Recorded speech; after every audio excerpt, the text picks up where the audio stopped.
So ayun na nga mga kamukha, no? Good morning po. Bali, ngayon ipapakita ko sa inyo yung feeds ko na pinapatoka sa kanila. Yan. Tingnan nyo. Hindi na nila pinapansin. Yan. Sila na ang sumusuko sa pagkain. Tuwing umaga, binubusog ko talaga sila. Tapos, tanghali naman, binibigyan ko sila ng mga hinihingi kong gulay na galing sa palengke.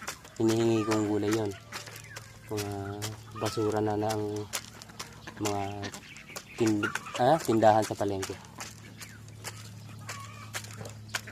Yan, busog sila sa umaga. Purong feeds yan, purong feeds.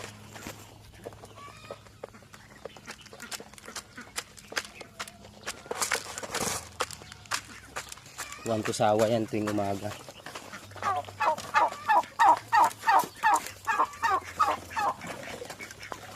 Ito pa nga, ilalagay ko sana kaso hindi na nila pinapansin. Ayan. Dito nagsabog rin tayo. Hindi na rin nila pinansin. Pero mamaya babalikan din nila yan. Ganun tayo magpakain kaya matatabang alaga natin.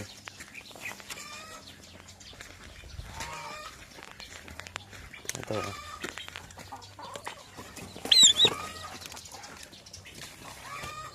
Unlipids yan. Pag maliliit pa, unlipids yan. Ito yan. Suko sila sa pagkain. Para hindi sila ma-buret. Ang buret, ang tawag dito ay ang tawag sa buret ay mga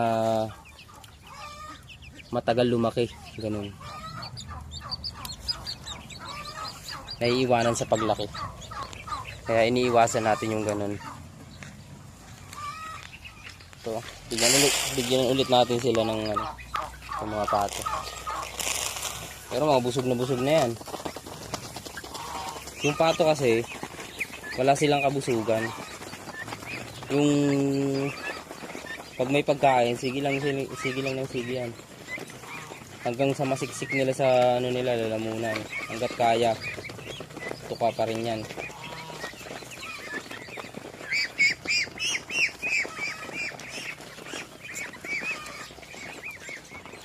Yun lang naman mga idol. Good morning po.